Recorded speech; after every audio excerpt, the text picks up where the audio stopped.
Okay, good evening, and we've been playing around a little bit. It's now hooked up. My SW6 is now hooked up to the power supply I use. The battery's been fully charged.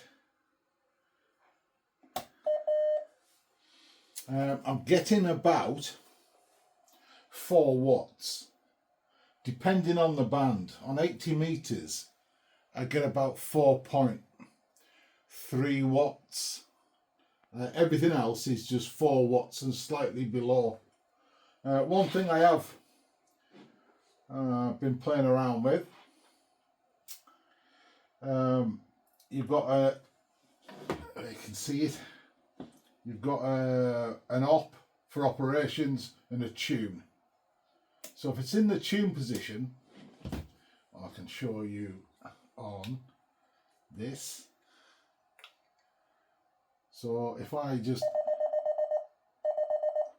so we're just 4 watts, 3.99 watts, but 4 watts. And if you can leave it in the tune position, which the manual says you can do, you get 1 watt. So that'll be good for QR. Well, it's less. It's 0.91 watts on all bands virtually. So that's QRPP. That's extremely low power, but you can operate it in that way. The red light is the op, and the other light below is the tune. Now, obviously, it's on a 50 ohm dummy load, so that's perfect.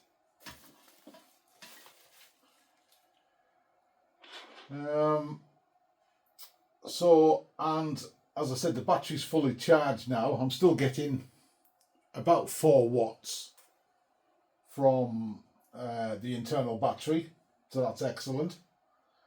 It's 3 18650s, I think, batteries.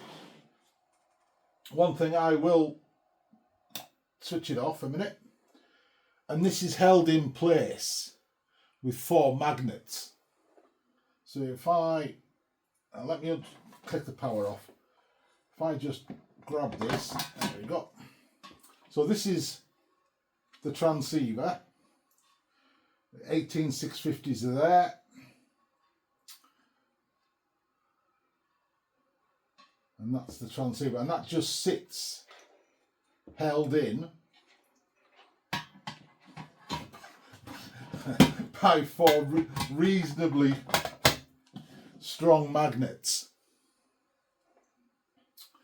So let me plug the power supply back in. Switch it on. If you want to use it, if you want to use a straight key, you can just unplug that, and I've got a straight key. So you can plug that straight key in. It's got to be a stereo socket. Hold the key down while you switch it on, and that's a manual key.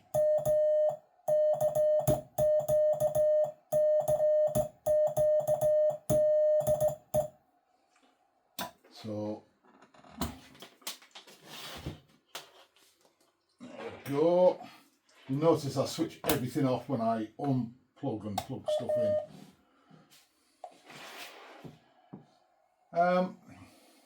So if you hold down the M1 key, you can set a message. It will give you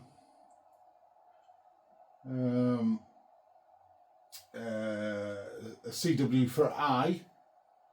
So if I press it and hold, then I can send a message.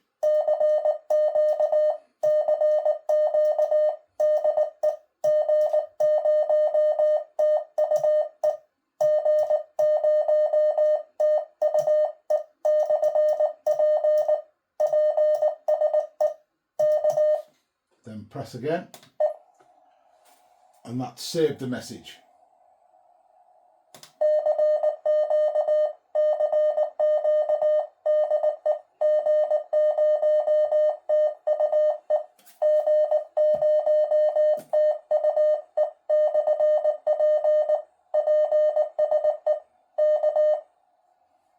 Which is great just for putting calls out.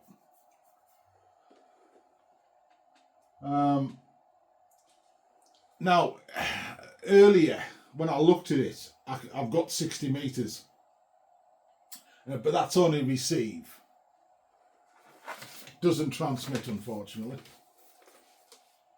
But my overall thinking is just beautiful. I just can't wait to get it out. So we will do that. We'll get it on the dipole.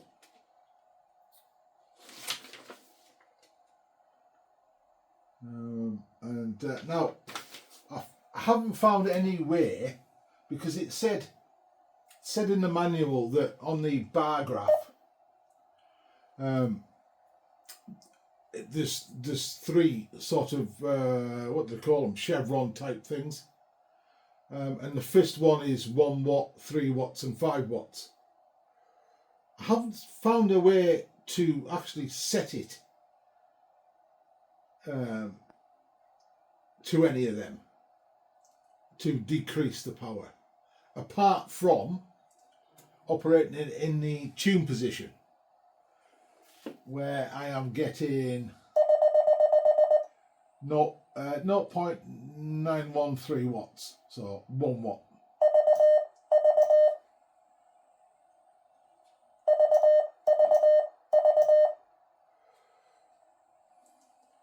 I can't see any other way other than that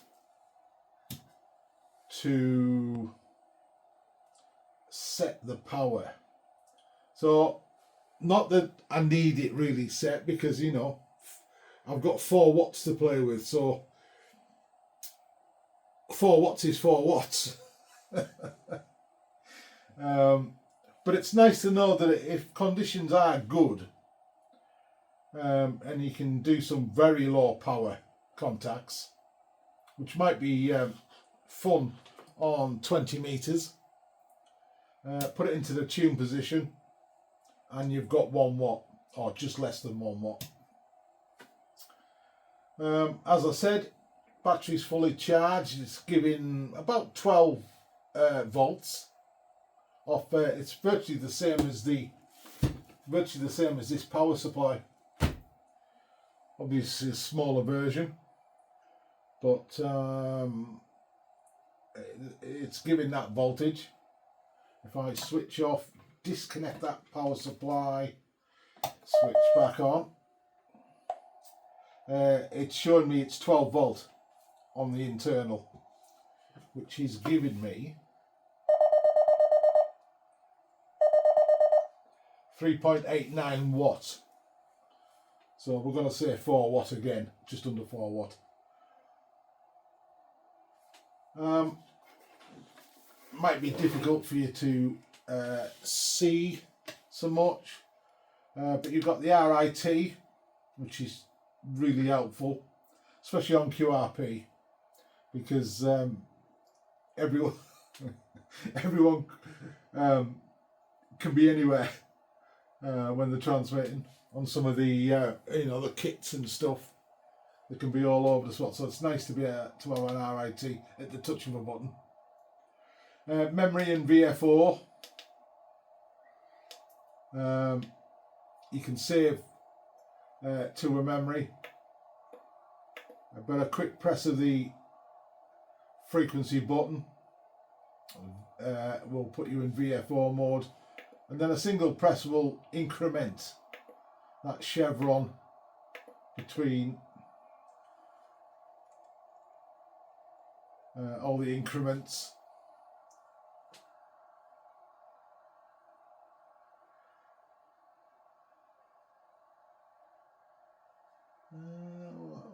What there's not much else to say about it, really.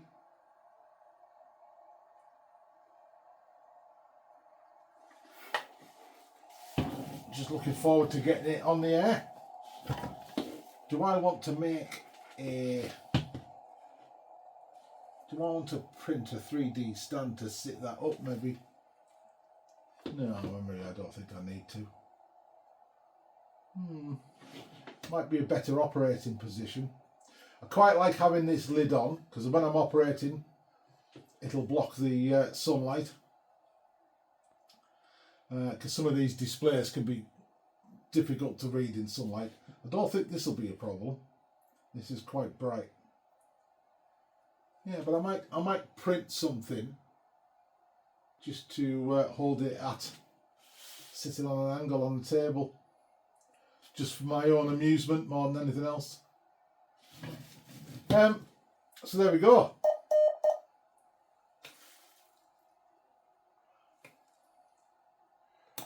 That's a little update.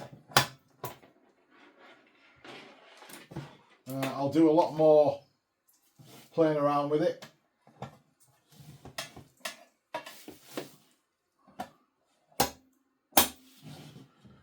As we go along.